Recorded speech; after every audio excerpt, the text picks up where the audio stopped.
Assalamualaikum warahmatullahi wabarakatuh. Alhamdulillahirabbil alamin. Qala Allah Ta'ala fi kitabihil karim. A'udzu billahi minasyaitonir rajim. Bismillahirrahmanirrahim. Laqad khalaqnal insana fi ahsani taqwim, tsumma radadnahu asfala safilin ilal ladzina amanu wa amilus solihat. Wassalatu wassalamu ala nabiyyina Muhammadin wa ala alihi wa ashabihi wa ummatihi ajmain. Sahabat sekalian, kita bersyukur bisa berjumpa kembali dalam keadaan yang baik, dalam keadaan yang sehat. Mudah-mudahan hari ini kita bisa memetik hikmah dalam kajian kita kali ini, dalam kajian program Jejak Langkah episode yang ke-28.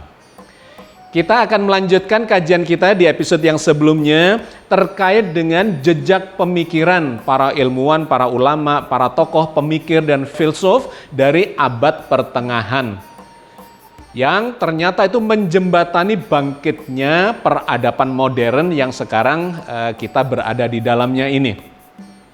Ini menjadi menarik dan penting bagi kita supaya kita bisa melihat bagaimana pengaruh dari pemikiran itu terhadap perkembangan peradaban. Karena kaitannya adalah umat Islam ini pernah memiliki satu zaman keemasan, di mana meskipun secara politik itu terjadi perebutan kekuasaan, terjadi dinamika naik turun, tetapi ada tren peradaban yang terus meningkat. Tentu saja itu sangat menarik. Ternyata meskipun politik kekuasaan itu memiliki pengaruh yang cukup signifikan ya terhadap perkembangan peradaban, tapi bisa terjadi dalam dinamika politik yang seperti itu, yang sangat dinamis naik turun, perkembangan peradaban dan pemikiran itu bisa memiliki jalur dan sejarah yang berbeda. Meskipun pada akhirnya akan sangat berpengaruh pada perkembangan pemikiran itu dan pada peradaban. Tetapi kita bisa melihat dalam sudut pandang dari sisi pemikiran ya, bahwa ternyata filosofi pemikiran yang berkembang pada suatu zaman itu bisa menyebabkan munculnya peradaban yang sangat maju. Dan itu kita lihat jejak itu sampai hari ini yang memunculkan peradaban modern dimulai dari Eropa ke Amerika dan berkembang ke seluruh dunia. Yang menarik ada dua tren yang berbeda. Di kawasan timur, di negeri-negeri muslim yang dulu pernah berjaya, pernah mencapai zaman keemasannya, itu mengalami sebuah tren yang menurun selama ratusan tahun yang terakhir ini. Tetapi di barat justru mengalami kemajuan. Itu sebenarnya efek dari apa? Ternyata kalau kita telusuri itu efek dari filosofi pemikiran yang berkembang di zaman peralihan itu. Di kawasan timur dan negeri-negeri muslim ya, dari segi pemikiran itu terjebak kepada pemikiran-pemikiran yang bersifat mistisisme dan idealisme, sehingga memasuki wilayah yang imajinatif. Sebaliknya di kawasan barat berkembang pemikiran-pemikiran yang bersifat analitik dan empirik yang menuju pada wilayah praktis.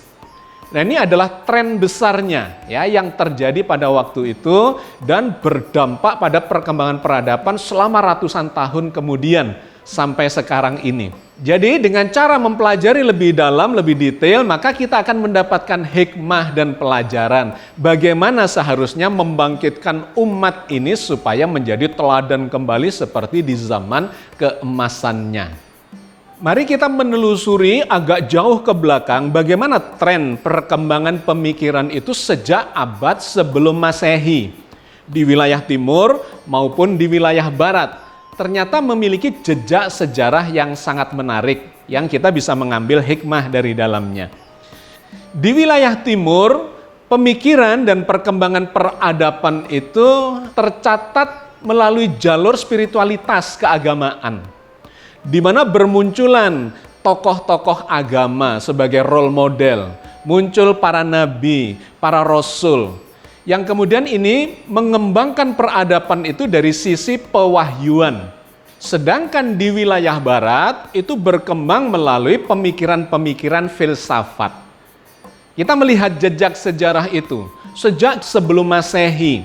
Di sisi timur berkembang lewat pewahyuan dan kemudian mengarah kepada mistisisme yang waktu itu memang agama-agama itu dikembangkan secara mistis melalui kepercayaan-kepercayaan terhadap sesuatu yang transenden. Dimulai dari mistisisme itu kemudian diperbarui, diarahkan melalui pewahyuan dan diutuslah para nabi dan rasul itu untuk mengarahkan perkembangan mistisisme dalam peradaban manusia mengarah kepada pendekatan yang lebih logis dan rasional. Maka kalau kita lihat sejarah kenabian itu atau sejarah perkembangan agama dimulai dari animisme, dinamisme ya yang mistis, kemudian diberikan arahan lewat pewahyuan oleh para nabi dan rasul itu untuk mengakui sesuatu yang transenden tetapi diberikan bukti-bukti yang ada dalam kehidupan. Maka kalau kita lihat perkembangan agama itu dari Nabi Nuh dan kemudian nanti sampai kepada Nabi Ibrahim ya di 2000-3000 sebelum Masehi itu mulai mengarahkan pemikiran-pemikiran keagamaan yang tadinya mistis itu lebih kepada bukti-bukti yang empirik, yang logis, yang rasional, yang analitik ya. Dan kemudian kata Nabi Ibrahim, aku termasuk orang yang bisa membuktikan keberadaan Tuhan itu. Wa ana ala dzalikum minasyahidin, kata Nabi Ibrahim. Aku termasuk orang yang bisa memberikan bukti-bukti terhadap keberadaan Tuhan yang waktu itu disembah-sembah secara tidak logis karena mereka menyembah-nyembah misalnya patung, berhala, dewa-dewi dan seterusnya. Nah, ini berkembang di wilayah timur. Semakin ke era modern dari Nabi Ibrahim kepada keturunan-keturunannya yaitu Nabi Ishak, Nabi Ismail dan seterusnya sampai kemudian Nabi Daud, Nabi Sulaiman sampai Nabi Isa dan akhirnya pada Nabi Muhammad sebagai generasi terakhir dari risalah agama langit itu yang memberikan bukti-bukti empirik bahkan keteladanan praktis di dalam kehidupan modern. Membentuk pemerintahan, negara, dan praktek-praktek atau keteladanan dalam berbagai bidang, di bidang ekonomi, bidang politik, bidang sains, dan sebagainya yang berkembang terus sampai ke zaman modern ini. Itu di wilayah timur, ya. Mengarahkannya atau prosesnya berlangsung dimulai dari mistis sampai kepada praktis dan empiris. Nah, di wilayah barat ternyata sama meskipun dilakukannya melalui pemikiran-pemikiran para filsuf, yaitu Socrates, kemudian Plato, kemudian Aristoteles, di mana mereka adalah guru dan murid ya yang menjadi kajian di kalangan pemikiran barat yang disebut sebagai The Gang of Three gitu ya, 3 orang ilmuwan atau filsuf yang banyak mewarnai pemikiran-pemikiran peradaban di barat. Dimulai dari Socrates yang juga berpikiran lebih kepada mistis, idealis, inspiratif ya yang muncul dari dalam diri dan pemikiran dari jiwanya. Kemudian dikembangkan lagi oleh muridnya yaitu Plato yang kemudian lebih menerapkan pada etik dan moral terkait dengan realitas sosial. Tetapi masih diwarnai oleh pemikiran-pemikiran inspiratif dari dalam dirinya. Nah, dilanjutkan lagi oleh Aristoteles yang mengambil cara berbeda, yaitu dengan melakukan pendekatan-pendekatan yang lebih empirik, analitis, dan empirik melihat pada realitas kenyataan itu dan kemudian barulah membangun konsep-konsep yang praktis. Nah, sahabat sekalian, ini menarik, ternyata prosesnya kurang lebih sesungguhnya sama pada diri manusia itu. Dimulai dari sesuatu yang mistis sampai berujung kepada sesuatu yang praktis. Maka di wilayah barat di Eropa ini dikembangkanlah pemikiran-pemikiran Aristoteles yang mendasari berkembangnya sains di sana. Nah, menariknya itu terjadi di zaman keemasan Islam. Karena di wilayah barat ini, di wilayah Eropa ini, dulunya memang mereka yang berkuasa dalam arti kekuasaan politik ya, sosial politik maupun peradaban itu adalah Yunani dan Romawi yang kemudian runtuh seiring dengan munculnya peradaban Islam di abad ke-5, abad ke-6. Runtuhlah Romawi, dan kemudian terjadilah zaman kegelapan di Eropa itu yang didominasi oleh pendekatan-pendekatan mistis oleh kekuasaan gereja pada waktu itu. Pemikirannya mengarah kepada pemikiran-pemikiran yang imajinatif, yang mistis, yang idealis, ya, dan kemudian mengarah pada subjektivitas kekuasaan gereja, di mana pemikiran-pemikiran yang berkembang secara liberal, ya, dianggap liberal oleh gereja, itu dihabisi, dibully, dihukum, dihabisi, dan seterusnya. Itulah zaman kegelapan di peradaban Eropa atau peradaban Barat waktu itu. Nah, menariknya itu kemudian dibongkar oleh ilmuwan-ilmuwan Muslim di zaman keemasan Islam, yaitu mulai dari abad ke-8, 9, 10 dan seterusnya sampai bangkitnya Eropa di abad mulai dari 14 sampai abad ke-17. Nah, bagaimana proses itu terjadi itu menjadi sangat menarik.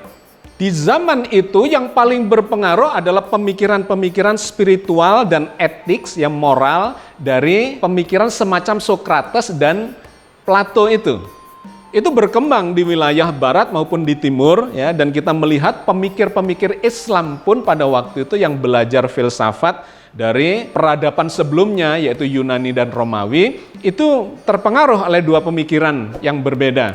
Di satu sisi ada pemikiran mistisisme yang dikembangkan oleh Sokrates dan Plato, ya, yang imajinatif, yang etik dan moralis.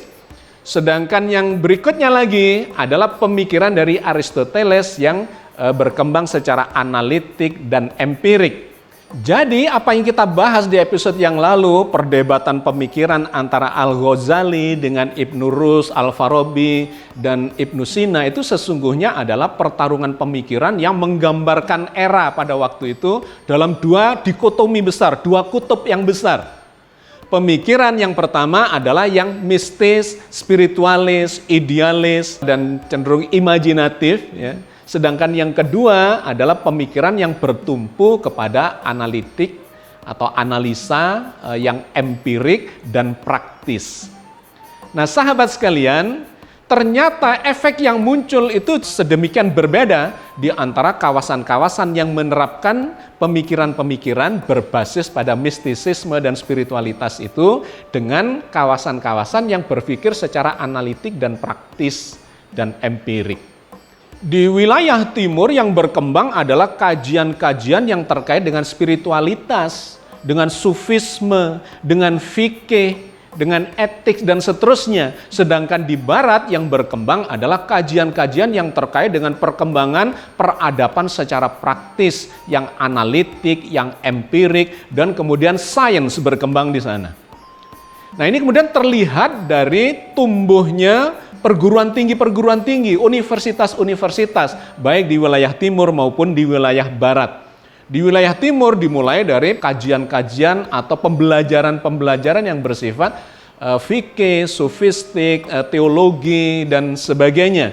Sedangkan di barat, perkembangan atau munculnya universitas-universitas itu lebih mempelajari apa yang disampaikan oleh Ibnu Rus, kemudian oleh Al-Farabi, oleh Ibnu Sina, sampai di sana muncul sebuah aliran pemikiran yang disebut sebagai Averroism, ya, atau Ibnu Rusyah, mengkaji pemikiran-pemikiran dari Ibnu Rus yang menggeser dari pemikiran yang imajinatif, yang bersifat spiritual, yang etik dan mistis dari pemikiran Sokrates dan Plato menuju kepada pemikiran dari Aristoteles yang berkembang atau bertumpu pada analitik dan empirik, yang mengarahkan kepada munculnya sains di kawasan Eropa itu.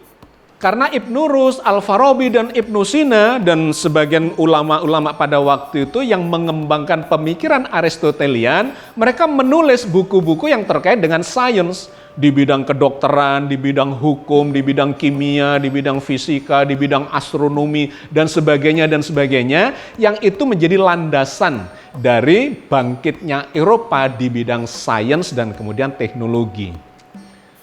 Maka kalau kita melihat universitas-universitas yang berkembang di kawasan timur dan kawasan barat itu awalnya berbeda dalam sisi itu. Sesungguhnya di kawasan timur atau di wilayah negeri-negeri muslim ya, yang waktu itu disebut sebagai zaman keemasan Islam di sekitar abad ke-8, 9, 10 sampai nanti runtuh di abad ke-12, itu adalah munculnya pemikiran-pemikiran besar dan kemudian memunculkan lembaga-lembaga pendidikan, universitas-universitas.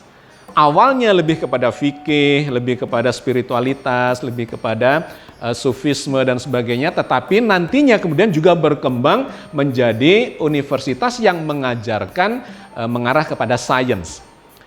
Anda tahu universitas yang tertua itu di mana? Ternyata bukan di Eropa. Ada di wilayah Andalusia, yaitu di Maroko. Kebetulan saya pernah mampir di sana ketika saya sedang berkunjung ke Maroko, yaitu Universitas Qarawiyyin di kota Fes, yang berdiri pada abad ke-9 atau pada tahun 859. Itu adalah universitas tertua yang sampai sekarang masih beroperasi, masih ada. Satu. Yang kedua, universitas yang tertua setelah Qarawiyyin itu di mana? Juga bukan di Eropa. Ada di Mesir, yaitu Universitas Al-Azhar yang berdiri pada abad berikutnya, abad ke-10. Pada tahun 970 Masehi. Awalnya juga dimulai dari pemikiran-pemikiran keagamaan, spiritualitas dan seterusnya, fikih, tetapi kemudian berkembang menjadi universitas yang mengajarkan berbagai macam keilmuan. Sampai sekarang misalnya di sana ada kedokteran, ada sains, teknologi dan sebagainya.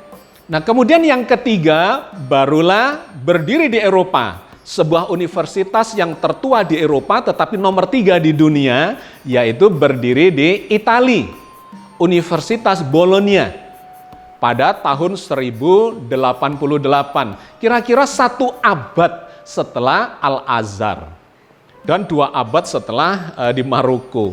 Jadi Anda lihat ini tren perkembangan sains dan pendidikan untuk menghasilkan ilmuwan-ilmuwan yang hebat yang kemudian berdampak pada perkembangan peradaban yang maju itu. Yang keempat, Universitas Oxford, Inggris, didirikan pada tahun 1096 Masehi. Yang kelima, Universitas Sorbonne, Prancis, berdiri pada tahun 1160 Masehi. Yang keenam, Universitas Cambridge, Inggris, berdiri pada tahun 1209 Masehi. Yang ketujuh, Universitas Salamanca, Spanyol, pada tahun 1218 Masehi. 8, Universitas Padua, Italia, pada tahun 1222 Masehi. 9, Universitas Naples Federico II, Italia, berdiri pada tahun 1224 Masehi. Dan yang ke-10 adalah Universitas Siena, Italia, pada tahun 1240 Masehi. 10 universitas tertua itu sebagian besar ada di Eropa itu. Yang 2 ada di Maroko dan Mesir, yang paling tua, dan kemudian selebihnya itu berkembang di Eropa. Dan mereka mengajarkan, mengembangkan apa yang diletakkan dasar-dasar ilmunya oleh Ibn Rushd dan kawan-kawan itu, yaitu berbasis pada analisa, kemudian empirik, ya, pendekatan praktis dan saintifik. Itulah yang kemudian memunculkan atau memicu bangkitnya peradaban Eropa di abad mulai 14 sampai abad ke-17. Jadi itu dipengaruhi dari sisi pendidikan yang waktu itu sesungguhnya ditularkan oleh ilmuwan-ilmuwan Islam. Nah, sahabat sekalian, itulah yang tercatat oleh sejarah yang memberikan gambaran kepada kita tentang tren peradaban yang berkembang di timur dan berkembang di barat, di mana masing-masing membentuk dikotomi, ya, 2 kutub yang berbeda di dalam pendekatannya. Yang di timur menggunakan pendekatan yang mistis, yang spiritualis, yang idealis, ya, sedangkan di barat menggunakan pendekatan-pendekatan yang analitis, empirik, praktis, bahkan pragmatis. Yang kemudian keduanya memberikan tren arahnya berbeda.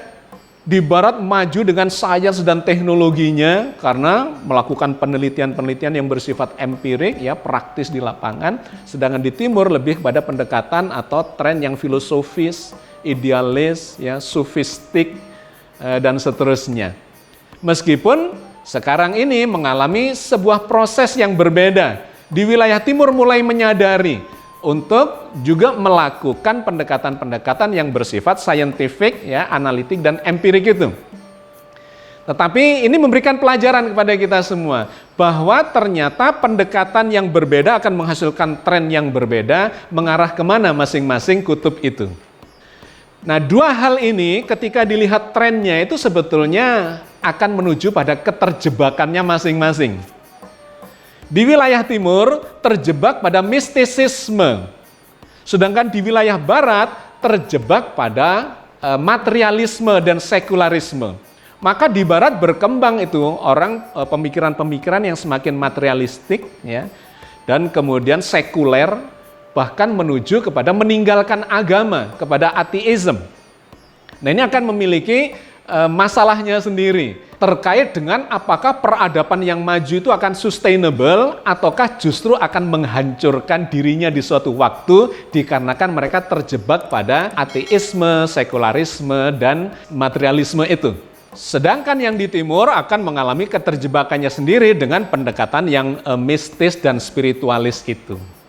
Sesungguhnya Islam, Al-Quran itu mengajarkan bukan pendekatan yang dikotomis berbeda seperti itu, tetapi memadukan keduanya supaya kita berada pada keseimbangan, peradaban yang seimbang antara spiritual dengan pendekatan-pendekatan yang saintifik. Jadi seorang spiritualis yang saintifik atau seorang saintis yang spiritualis, itulah sesungguhnya yang diajarkan oleh Islam. Dan itu sudah dimulai di zaman keemasan Islam itu dengan munculnya tokoh-tokoh yang memadukan keduanya. Cuman karena di wilayah yang berbeda dan memiliki tren yang berbeda, itu kemudian bablas, ya. Yang satunya mengarah kepada ateisme, tidak mengakui keberadaan Tuhan dan segala macam yang transendental itu. Sedangkan yang di sini justru masuk lebih dalam kepada spiritualisme dan cenderung mengabaikan hal-hal yang disebutnya sebagai duniawi. Antara agama dan filsafat katanya itu dipertentangkan secara diametral. Sehingga di kalangan spiritualis atau kalangan agamis, ya, di Islam itu ada yang mengharamkan filsafat yang dikembangkan di barat sebagai bagian dari proses keagamaan. Sedangkan di barat sebaliknya menganggap agama itu membebani dan mengekang kemerdekaan berpikir, sehingga mereka melepaskan diri dari kungkungan agama itu dan merasa dengan lepas dari agama bahkan menjadi ateis itulah mereka mendapatkan kemajuan peradabannya. Tetapi keduanya ini sungguh akan memiliki masalahnya sendiri-sendiri. Nah, yang diajarkan oleh Al-Quran kembali lagi sesungguhnya adalah memadukan keduanya. Itulah yang digambarkan dalam banyak ayat dengan role model seorang ulul albab. Ulul albab yang sangat spiritualis tapi juga sangat saintifik. Digambarkan di dalam surat Ali Imran ayat 190 dan 191. Inna fi khalqis samawati wal ardi wahtilafil laili wan nahari la ayatil li ulil albab. Alladzina yadhkurunallaha qiyaman wa qu'udan wa ala junubihim wa yatafakkaruna fi khalqis samawati wal ard rabbana ma khalaqta hadza batila subhanaka faqina azabannar.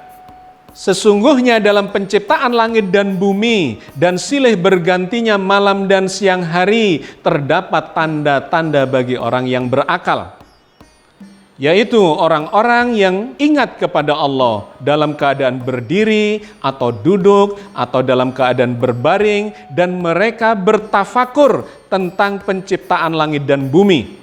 Kemudian berkata, ya Tuhan kami, tidak ada yang sia-sia segala yang Engkau ciptakan ini. Maha suci Engkau, maka peliharalah kami dari siksa api neraka.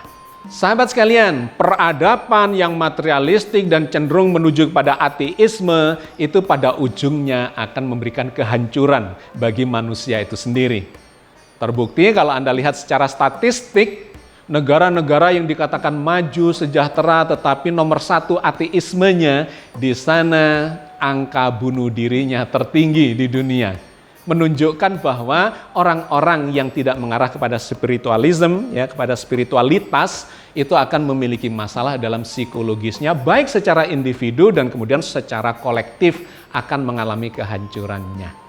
Tetapi sebaliknya, orang yang masuk ke dalam spiritualitas, ya, dan kemudian mengabaikan, mengembangkan peradaban yang duniawi, dia akan terjebak kepada angan-angan ke masa depannya dan kemudian mengabaikan dunianya.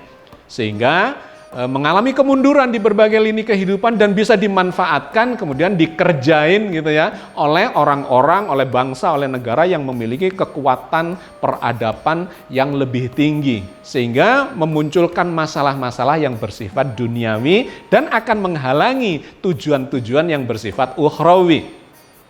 Karena itu sudah benar apa yang diajarkan oleh Al-Quran ini, ya, logis kita bisa menerima bahwa yang harus kita lakukan sesungguhnya adalah mengembangkan peradaban duniawi, ya, secara analitik, secara empirik, tetapi disandarkan kepada koridor yang bersifat spiritualitas. Yang tadi saya sebut sebagai ilmuwan-ilmuwan atau tokoh-tokoh peradaban, ya, yang mengembangkan sains tetapi spiritualis, atau para spiritualis yang kemudian mengembangkan peradaban duniawi ini secara saintifik dan keilmuan, sehingga berpadulah di dalam keduanya itu membentuk masyarakat yang rahmatan lil alamin. Oke, sahabat sekalian, saya kira saya cukupkan sampai di sini kajian kita tentang tren perkembangan peradaban antara orang-orang yang katanya secara agamis, ya, mengembangkan kehidupannya, dan di lain pihak mengembangkan secara filsafat barat dan saintifik yang kemudian dipertentangkan. Padahal sesungguhnya itu bukan pertentangan.